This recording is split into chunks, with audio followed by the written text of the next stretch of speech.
audio novel based on real love story of an Indian couple in Dubai. Author, Nazanin Amiri. Title, The Rise of Love in Dubai. Genre, romance, mystery, cross-cultural. Prologue, Dubai, a city built from sand and ambition, where tradition dances with modernity beneath the desert sun and the glitter of skyscrapers. It's a place of contradictions, where the call to prayer echoes between luxury malls, and where past and future walk side by side in uneasy harmony. And it is here in this improbable blend of old and new that a love story begins quietly, mysteriously.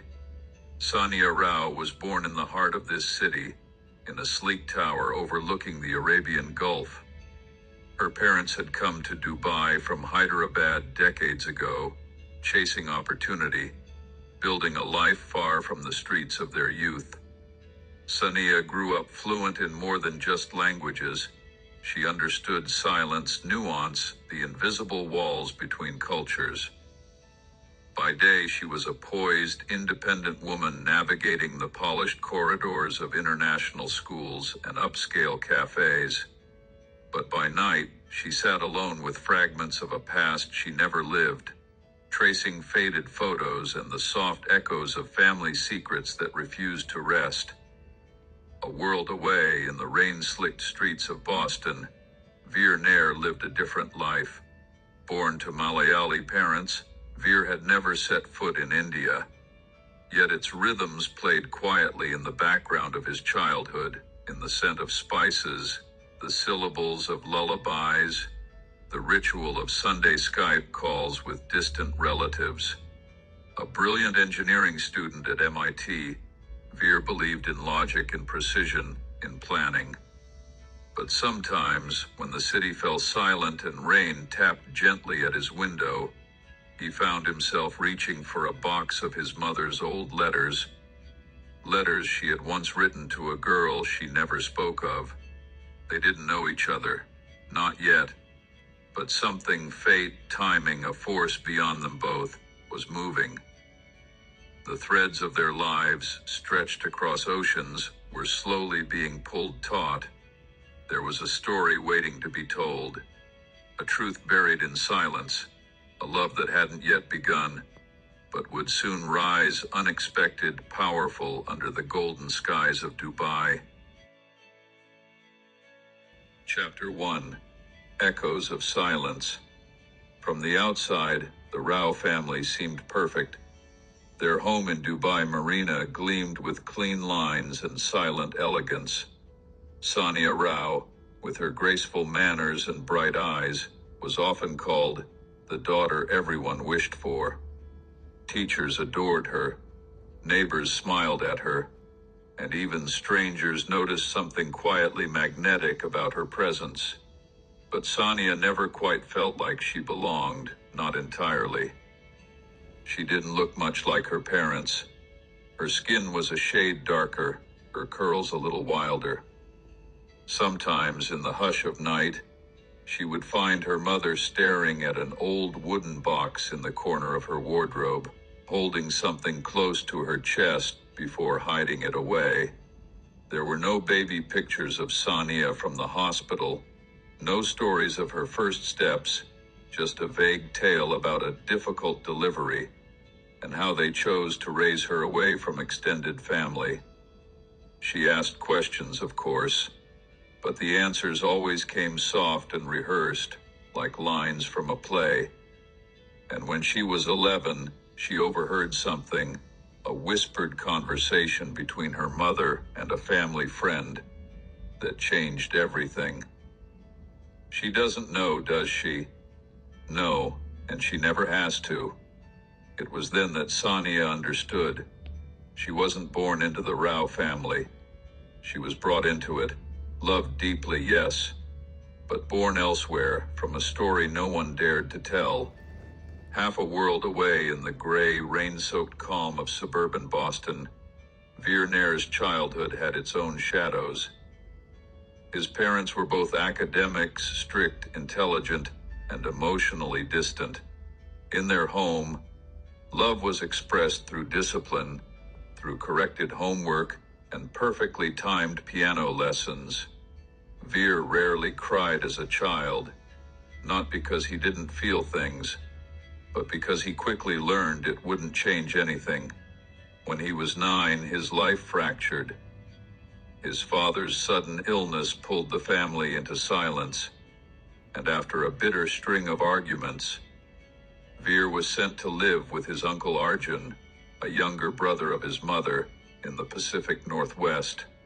Arjun was warm and creative, with a chaotic apartment, a cluttered garage studio, and a deep belief in letting Veer simply be a child. That was the first time Veer had ever heard someone laugh at one of his drawings. That laugh, unguarded and free, stayed with him. Though he missed his parents, something about living with Arjun felt more honest, more real. But the emotional gap between him and his past widened with every passing year.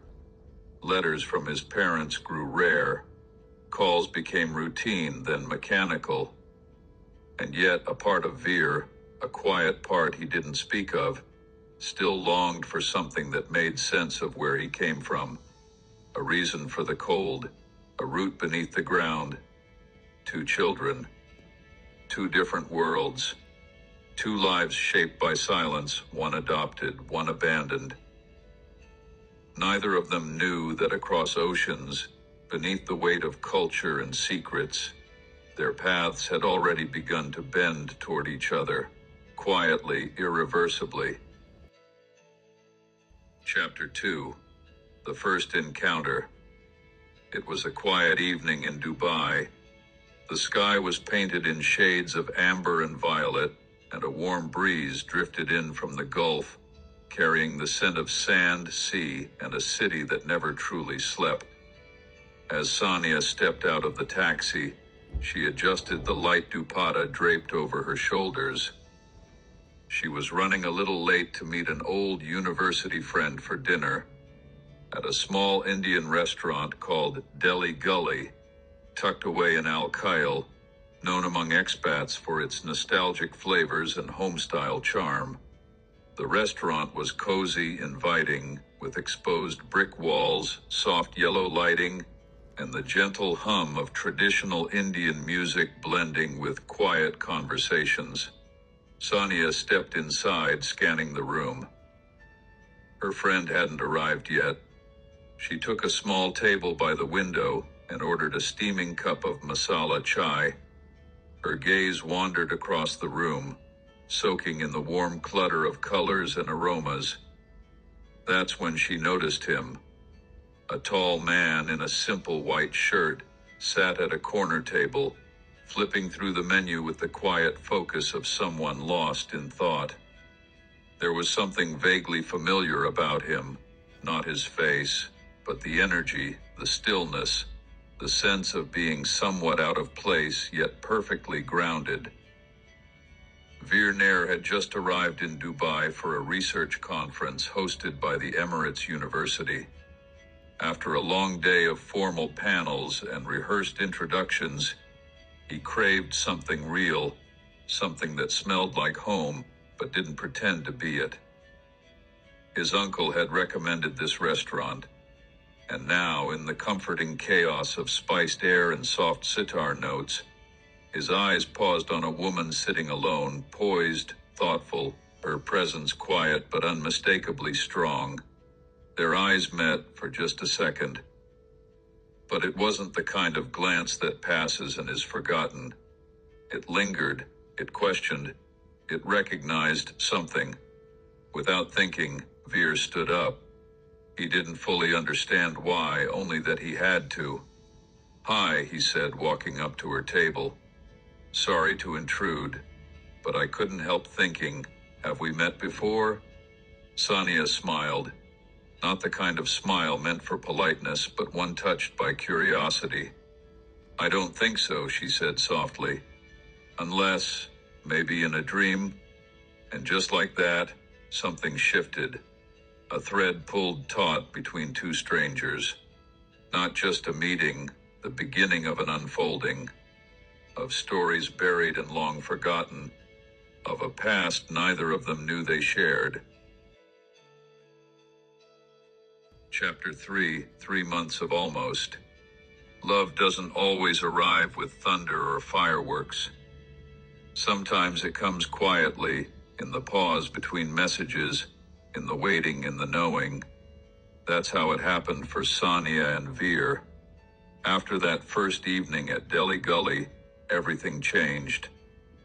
They talked for hours, not just about their jobs or where they came from, but about things that rarely made it into everyday conversation. Books that had left a mark, songs that stirred forgotten feelings, childhood dreams that never quite faded. But just a week later, Veer had to return to the U.S. His conference had ended, and classes back at MIT were resuming. The timing was terrible, but neither of them could pretend what had happened between them was ordinary, because it wasn't. What followed were 3 months of a long-distance rhythm that felt more real than most relationships built in the same city. Mornings began with good morning texts, sometimes just an emoji, sometimes a paragraph-long note about dreams from the night before. Sonia would send him pictures of the Dubai sunrise from her balcony, and Veer would reply with snapshots of rainy sidewalks in Boston. Even with time zones, they found each other between classes, in meetings, during quiet walks to the metro. There were video calls that stretched into the night, full of soft laughter and long silences that felt more like understanding than awkwardness. They shared the intimate details no one else saw: Veer's sketchbooks, Sonia's poetry drafts, voice notes when words weren't enough. They didn't say the word love right away, but it was there, in the way Veer's voice softened when he said her name, in the way Sonia smiled before his face even appeared on screen. Still, distance has a way of testing everything. Every now and then, a question would hang in the space between their conversations. Is this real? Can it last? But each time they chose to stay, to trust, to keep showing up. They were two people on different continents, raised in different cultures, living lives shaped by secrets. And yet, against all odds, they were falling slowly, deeply, and undeniably. Chapter 4, Confessions and Decisions. 3 months of phone calls, 3 months of late-night video chats, shared books, and countless messages. 3 months of falling for someone who, for all practical purposes, felt like a lifetime away. But now, there was no doubt they were in love. It had started quietly, almost without either of them noticing the shift. First, there had been the comfort of routine. The messages, the calls, the little glimpses of each other's lives from opposite ends of the world. Then, over time, it became clear that this wasn't just convenience. This wasn't just passing time. Sonia had known she was in love when she found herself imagining a future where Veer was there, not in fleeting moments, not in screens and messages, but in real, tangible life. A life they could share. For Veer, it was the constant thought of her that turned his days into something brighter, even when he was busy with research, classwork, or life in Boston.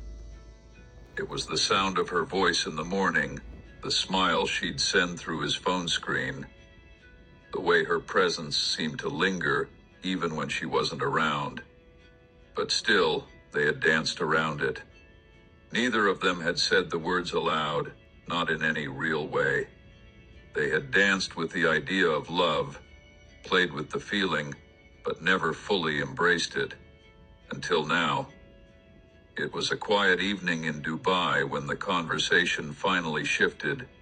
Sonia sat at her balcony, a glass of iced tea in hand, her phone resting against her ear.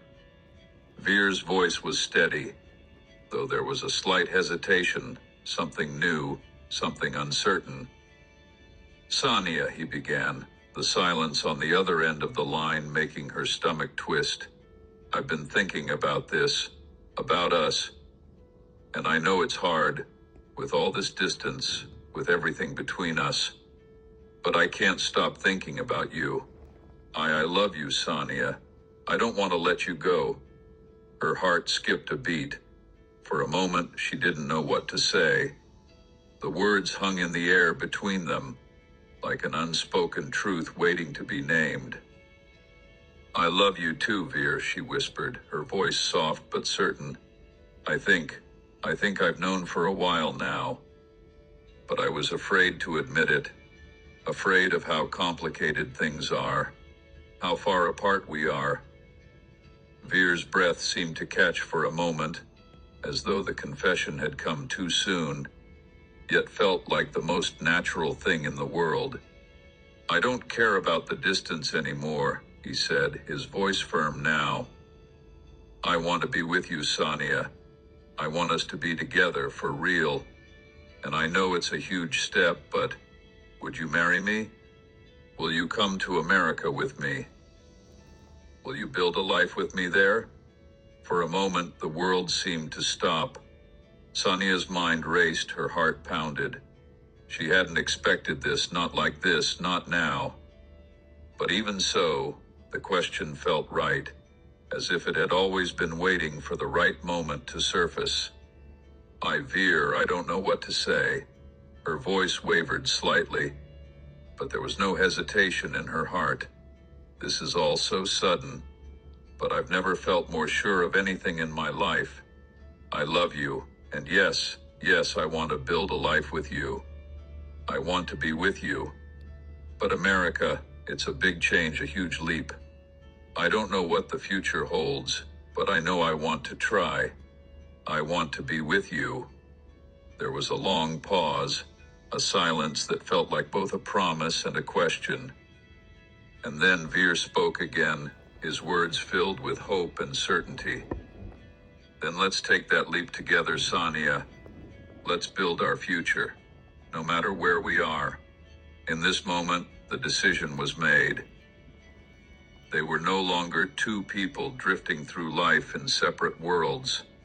They were a couple now, bound by love, by choice, and by the promise of a new beginning. Final chapter, a bitter end. Sometimes life is more merciless than we expect.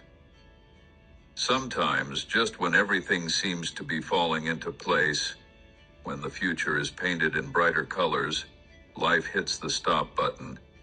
For Sonia and Veer, there were moments that neither of them could have imagined would slip away so quickly. After that night when Veer had asked Sonia to marry him and come to America, everything seemed to change so quickly.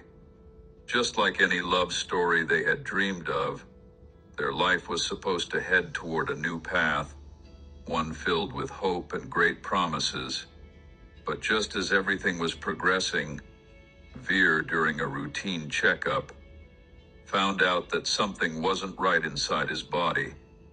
The unexplainable, endless pain that had suddenly appeared when life seemed so full of peace turned into a horrifying reality. Cancer. At first, Veer and Sonia decided not to tell anyone. They still wanted to live their lives, to cherish the love and hopes they had for the future. During the day, they dreamed of their life together, and at night, they laughed and shared sweet moments. But the cancer was spreading quickly, silently, and mercilessly. In the final days when Veer was in the hospital, his only wish was for Sonia to be by his side. Neither of them thought about marriage anymore. They both knew that they loved each other with all their hearts, but the opportunity for that was no longer there. Veer lay in his hospital bed, all their hopes and dreams now gathered in that small, sterile room. Sonia sat beside his bed, holding his hand. Their eyes locked, a look that, although no words could give it justice, said everything that needed to be said. Veer, in his final breaths, simply looked at Sania and with a faint voice whispered, "Will you always be with me?" Sania smiled, though tears streamed down her face. "Always." And those were the last words Veer spoke. He closed his eyes slowly, his hand still in Sania's. After Veer's death, Sania never could return to the life she had before. In her heart, a huge emptiness remained, a space where hope and love had once lived, now taken over by the absence of Veer. She never remarried. She and Veer never reached the place they had dreamed of. But their love, as it had lived in their hearts, stayed alive in Sania's heart. Even in Veer's absence, she kept his memory alive every day in her thoughts, in her poetry, and in a heart that always beat for him. Life can be so bitter and unpredictable that it can turn all plans upside down. But Sania knew that in the depth of this sorrow, she had found true love. And that was the greatest gift she had ever been given. The emergence of love in Dubai ended not with a beginning, but with an end. A bitter end, but with memories that would never fade from the heart. The end of the story.